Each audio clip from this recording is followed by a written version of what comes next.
BJP मार रही बोल के मारती और कांग्रेस के लोग चॉकलेट दे के पीछे से मारते। पूरे महाराष्ट्र में अब एक भी मुसलमान एमपी तो नहीं है, कम से कम अपने कुछ लोगों को कामयाब करके असेंबली तो भेज दीजिए।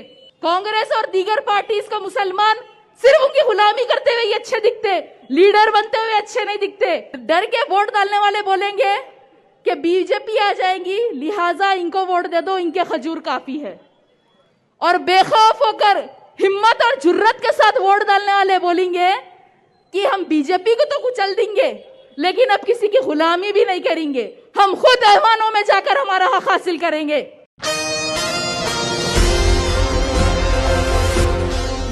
याद रखिए, 20 तारीख के दिन आपका वोट, आपका फैसला, आपका लीडर, आपकी क़यादत, आपकी पहचान, आपकी ताकत सब आप लोगों के हाथ में है।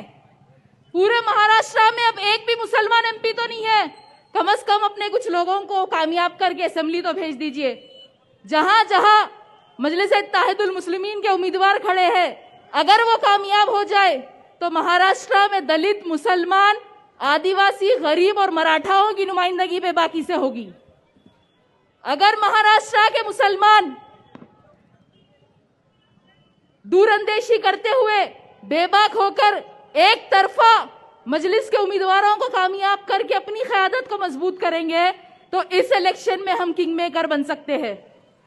बेशक हम सब चाहते हैं कि यहाँ पे महायुति की सरकार ना बने, बेशक हमारा मकसद है कि हम पहले बीजेपी को रोके, जालिमों को रोके, उनको कामयाब होने नहीं दे, लेकिन इसका मतलब ये नहीं है कि हम किसी और के गुलाम बन जाए।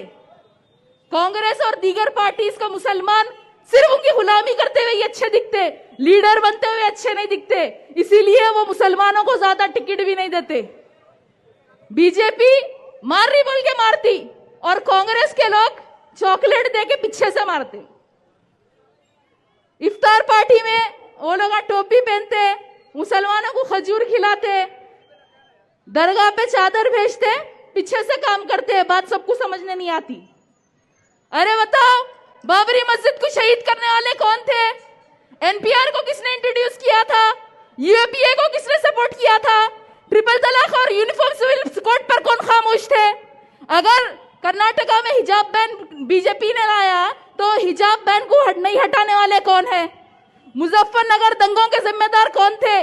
2014 से पहले मुल्क भर में जितने भी दंगे हुए उसके जिम्मेदार कौन थे? जब पार्लियामेंट में वक्फ अमेंडमेंट बिल को पेश किया गया तो जो महाराष्ट्र के 9 एमपी भाग गए थे वो कौन सी पार्टी के है बताइए? अरे ये वही लोग हैं जो हमको खजूर खिलाते इफ्तार पार्टियों में, और मुसलमान बीजेपी नहीं आना बोल के इनके खजूर खा के खामोश बढ़ जाते। खजूर खा के क्या क्या इतने नुकसान हम उठा लेंगे? महायुति और महाविकास आघाड़ी एक ही सिक्के के दो रुख है। शिवसेना महायुति में भी है, महाविकास आघाड़ी में भी है। एनसीपी महायुति में भी है, महाविकास आघाड़ी में है। पूरी खिचड़ी है, और हम कब तक दूसरों के भरोसे रहेंगे? अब किसी से डरने और घबराने की जरूरत नहीं है, ना तो किसी की गुलामी करने की जरूरत है। खौफ में आकर वोट मत डालिए, हिम्मत और जुर्रत के साथ बेखौफ होकर वोट डालिए। डर के वोट डालने वाले बोलेंगे कि बीजेपी आ जाएंगी, लिहाजा इनको वोट दे दो, इनके खजूर काफी है।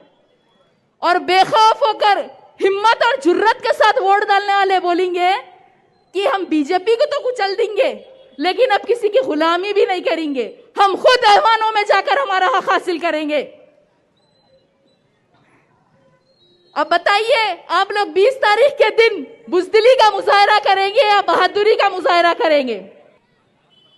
मौत से डर जिंदगी नहीं देती, अगर जंग जीतनी हो तो कश्तियां जला देना। 20 तारीख के दिन इन सबको एक करारा जवाब देंगे इंशाअल्लाह। लौटाएंगे तुम्हें सारा सूद के समय, हम पर तुम्हारे जुल्म का जितना उधार है। ताकतें अगर तुम्हारे पास है सितम करो, तो हमारे पास रहमत परवरदिगार है। शुक्रिया, अस्सलाम वालेकुम।